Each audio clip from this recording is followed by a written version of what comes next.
Happy holidays! Welcome back to my channel, Snips by Kelly. I'm Kelly, and tonight I have a simple, playful, quick circle scrapbook layout idea for you, which is a go-to of mine when I have a single photo.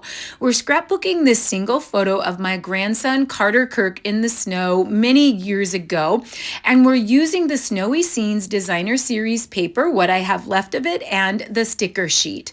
I'm going to go back to my roots into the kitchen cupboard and grab a plate, and I'm going to draw 3 scribble circles around this plate. And we're going to create a go-to layout that I often create with a single photo. It's very fun, very playful, very quick and easy and fast. Now we're going to pull out some of the Snowy Scenes Designer Series paper, and we're just going to cut some icons right out of the background of the papers. Now I've mentioned this many times on recent videos using this paper, and I'll link in the description all of the layouts that I've created using this paper, that there are coordinating dies that cut out many of these background pieces from the Designer Series paper. So don't hate on me if you don't like fussy cutting, but I promise I've learned a few tricks, such as rotating my paper instead of the scissors, using a very sharp fine point scissors. These are my Stampin' Up! Scissors. That really makes fussy cutting go very quickly and easily. I also leave a small edge around all of the icons. It makes it look like a die, and it makes it so that you don't have to be so perfect with your fussy cutting. But if you are one of those that absolutely does not like fussy cutting, hop on over to the shop site and grab the Snowy Wonder dies. They are those dies that coordinate with this paper and cut these icons out of the background paper. So now we're going to take that 12 by 12 willow white piece that we created the scribble circle on. You can create a scribble circle super easily on the Cricut, but you saw how easy it was just using a plate from my cupboard. I'm going to cut a 1/2 inch off of that willow white on all sides, because of course we're going to create a frame to go around it. So one of the purposes of my layout tonight not only is to scrap a photo that's many years old that I really want to finish up. I don't know what it is about this Christmas season. I've been going backwards and trying to put some finishing touches on some items in my albums that I'm missing a few little pieces. So I have my 12 by 12 striped piece from the Snowy Scenes DSP paper. I have gutted it from 1 inch to 11 inches all the way around to conserve the middle. I have an 11 1/8 by 11 1/8 garden green cardstock that I've also gutted at 1 inch all the way around to add the frame to the now 11 by 11 inch scribble circle piece that we have. So I'm going to add liquid glue to the edge of the frame, and by adding liquid glue, it makes it easier to move the additional frames around to get them centered. So I typically line up the upper left corner, and then I let go and let the rest of the pieces fall into place. And I'm usually pretty lucky. Not always, it's not always perfect. So that liquid glue allows you to slide that frame or slide that interior piece around on the frame just a little bit to get that just so. Now, a little bit later in the video, you're going to see that I do some tearing on that white base piece, and it would have been nice if it wasn't adhered down. So just a hint, if you're casing this layout and you're going to duplicate it, you may want to wait to do this step a little later, because I decide to do some peekaboo tearaway spots. And so now that my framing is in place, I want to add my photo and some additional cardstock and pattern paper pieces. I don't want the striped pattern paper piece to be too close to the striped edge, so I'm going to break that up with a 4 by 6 garden green, a 4 by 6 Snowy snowflake pattern, and then I have a 3x4 striped pattern. I've given that 4x6 photo of Carter Kirk a white edge, an 1/8 inch white edge, and then a 1/4 inch poppy, I think it's poppy, that comes in the coordinating cardstock background. So that would be 4 1/4 by 6 1/4. Now I've cut or snipped a corner off of a 2x3 rectangle of the poppy and the snowflake pattern and also the pool party, which I don't end up using. And then I've flipped that corner over as a pattern to cut the other edge of the tag. Now I have a tag that I can use as a pattern to cut out other tags. Now I do want to do some journaling about this photo, and I like the sticker that has the dotted journaling lines on it. So I'm going to lay one of those tags over the top of that dotted sticker and cut yet another tag out. I want to grab my anti-static pouch because it is a cornstarch pouch that will take the sticky off of the back of stickers, and that will allow me to move that tag around and slide that around until I get placement of where I actually want that. It just makes it easier to slide stickers around if you take the sticky off the back. I often take the sticky off the back with the anti-static pouch also to be able to add foam tape to the back so it doesn't dip down in spots where the sticker sticks to the paper. So I'm adding just a tiny little bit of adhesive to this, my rectangles, my pattern papers over here, so that I can move them around as a whole. I don't want to adhere them all the way, but I want to be able to move that around as a whole to be able to, again, get placement. Now, I'm not sure that I'm going to be happy with the journaling piece without any color around it. It's pretty bland. I will be adding my handwriting to that, and I will be telling the story about this photo and why Carter Kirk is now 14 years old. I'm thinking he was 3 or under in this photo. And he's 14 years old now, and I've never scrapped these photos of him, and I'm going to tell you why here in just a little bit, and you might be surprised. But again, I'm going to lay this this sticker that I cut out on some garden green and cut about an 1/8 inch edge all the way around. Now you could cut it before, so you could cut 2 1/8 by 3 1/8 because my tag is 2x3, yep. And so you could cut it and then cut around it, but it was just fast and easy to fussy cut around. Again, we're doing this whole layout without dies, without stamps, without any equipment, without any fuss. We're doing it all by hand, and we're going to go back to our roots and be reminded that we know how to do that, right? That we don't always need something special to be able to create a super cute layout. So now I'm going to adhere those papers around the photo into place, and then I didn't have it down enough, so I had to rearrange those just a titch, but I got them back in order very easily.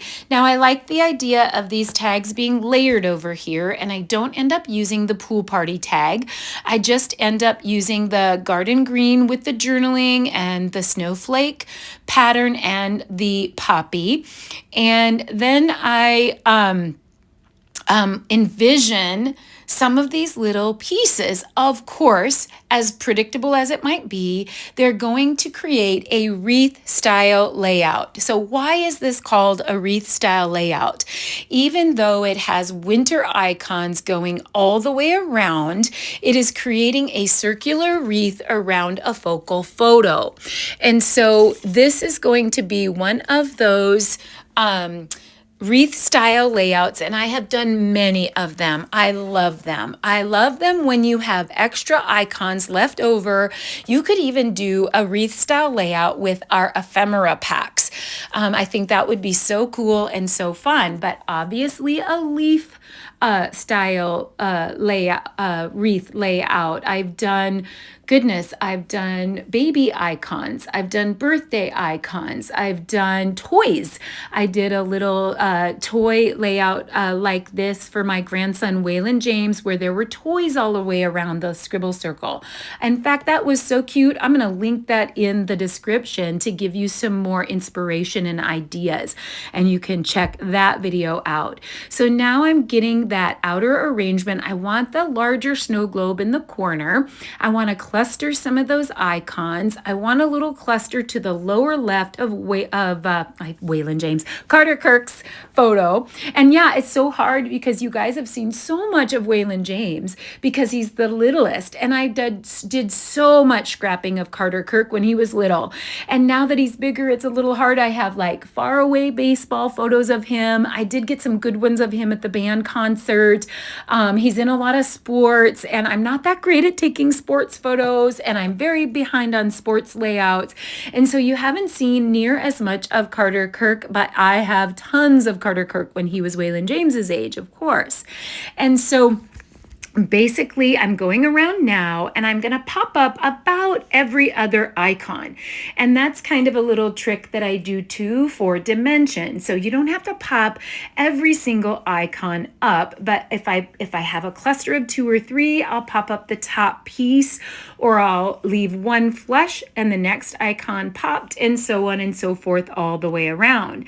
Now I'm getting close to adding my journaling, so I need to tell you my secret as to why I did not scrap this photo of Carter Kirk. I'm doing it again. So this was Easter. So this is Carter Kirk at Easter, and that car with the handle that he's holding is his Easter basket. He has a raccoon hat on and a winter jacket, and he's running around the ranch picking out Easter eggs. So what do we get at Easter? At Easter, we get bunny papers and flower papers and spring colors. And so I always use our Easter line at Easter to do all of our Easter photos that are indoors and doing eggs and all of the Easter things, the Easter baskets and church photos. I always use those floral patterns for that, but this one didn't fit, and it is not uncommon for us to have snow at Easter. So I kind of put this aside, and all of a sudden years went by and there's a group of these photos that weren't scrapped. Now this little gap between the larger snow globe and the journaling is bothering me. So I try that pool party tag and it doesn't work. I try a couple little trees and I'm happier with those. So just something to sort of fill in the gap. I did try to move the larger snow globe up, but I didn't like it. I kind of liked it more at the corner. Now you're going to see me do a typical Kelly where I get an idea after I'm already deep into it. So I'm tearing a little bit away from that upper top left corner, excuse me. And I have a little scratch paper here, or a little scrap of that snowman paper, but it has a little snow background that matches the snow background in the snow globe on the lower right. And I thought I could do a little color balance up there by trimming that off and putting that little scrap up underneath that torn edge. And I can see myself adding a little peeking out penguin up there.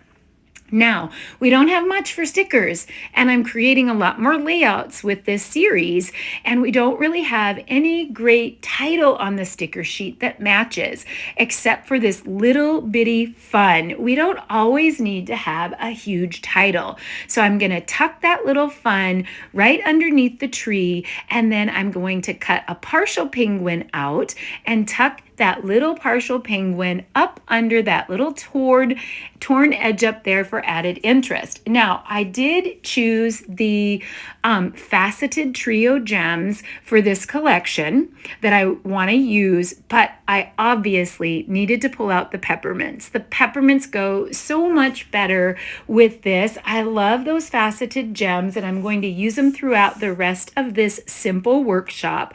But I think these, the red in his Easter basket and the snow theme is going to work great for the peppermint. So I'm just going to cluster a few of those peppermints around.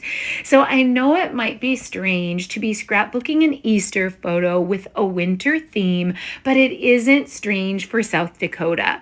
It is not too uncommon to be wearing winter jackets with Easter dresses to church. It's not uncommon to have snow on the ground and still be gathering Easter eggs in the snow. And I'm so happy to be able to get this scrapped. I was going to just add it to the floral papers, and there was just something that wouldn't let me do it.